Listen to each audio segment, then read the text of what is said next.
Where's Anastasia? Where are you from? Germany.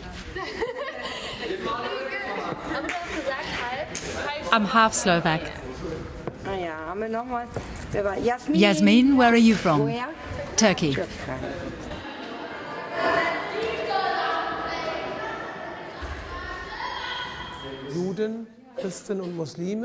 I've gone back to school.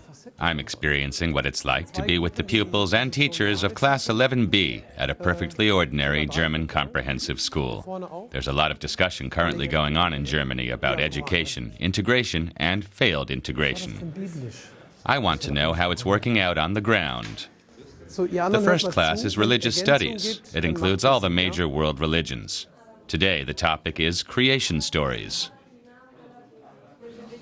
Rania, who's a German Christian, Otkar, who's German Filipino, and Karim, a Muslim from Tunisia, are discussing the stories with their teacher, Ulrich Gausling.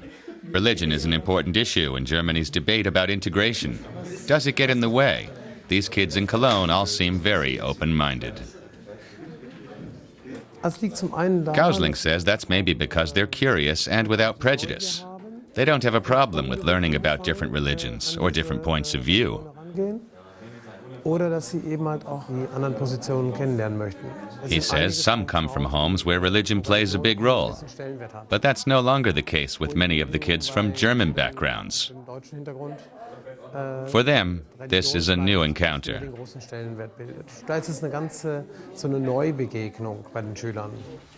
It's astonishing that Germans are rediscovering their own religion through immigrants. What's it like in a class where around half the kids have their roots in other cultures? Karim says they can learn a lot from each other. This girl says her father comes from Italy. All the other girls in her class have blonde hair, and she's the only brunette, but that doesn't make her feel like an outsider. Where in Germany, this student says that's okay, she doesn't have a problem with it. German media have been playing up the immigration issue, asking how many migrants the country needs, saying there are schools in Germany where very little German is spoken, where the kids all have non-German backgrounds. At this comprehensive school in Cologne, everyone speaks German well, and sometimes loudly. Hallelujah. The teacher says this is the reality: lively, happy kids, and completely hyper.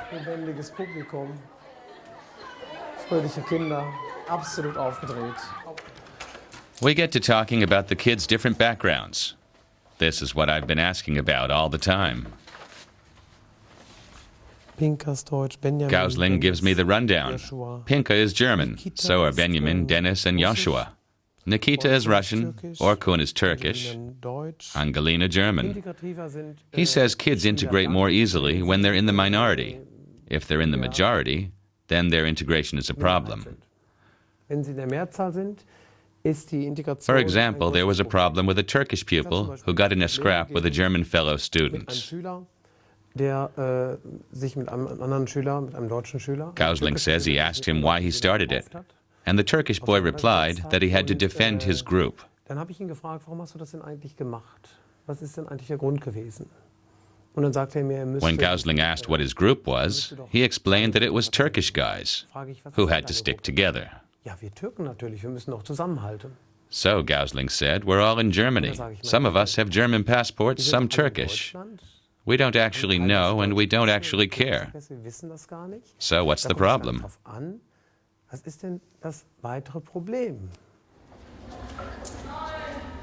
Sometimes large groups can dominate in the classroom. That's why here in Cologne, classes intentionally have a mix of ethnicities.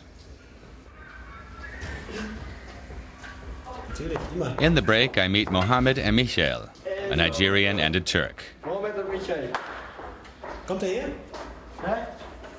I get them to tell me about the advantages of a school like this. What does Mohammed learn from his friendship with Michel? He says language, that's important, and also the special way Turkish kids relate to their parents. He says there's quite a different kind of respect. I ask what they like about the German kids. Mohammed says their lifestyle. But beyond that, he's never really thought about it.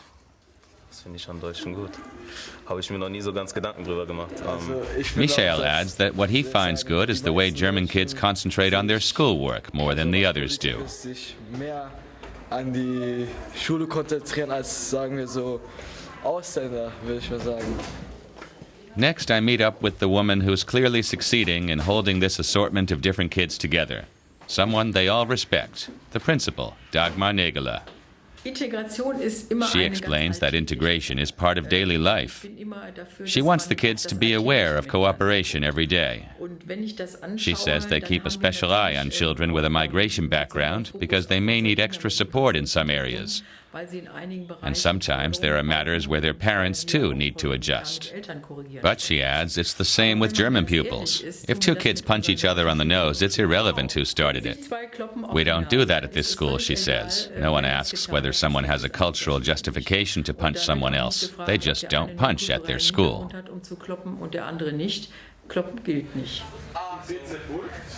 In the meantime, Karim and the rest of 11B are in a physical education class. Half go jogging, half play table tennis. Franz, Tuba, Franziska, auch Sachen holen. Simon, nein. I'm back with some of the kids I met this morning. Luis from Peru, and Otkar, who's German-Filipino. I ask what difference their various backgrounds make. Teacher Brigitte Thoma tells me they make no difference at all in physical education. Sport is an element in connecting cultures, she says. It rises above the differences. It's just about the thing itself, about playing sport together. Skin color and nationality are irrelevant.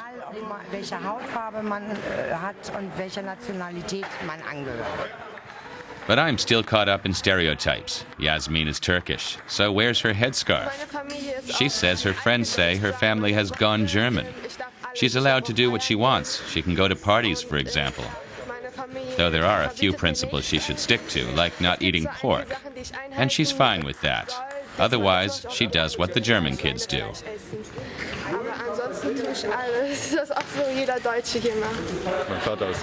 Otkar says his father's German and his mother came here from the Philippines in 1991.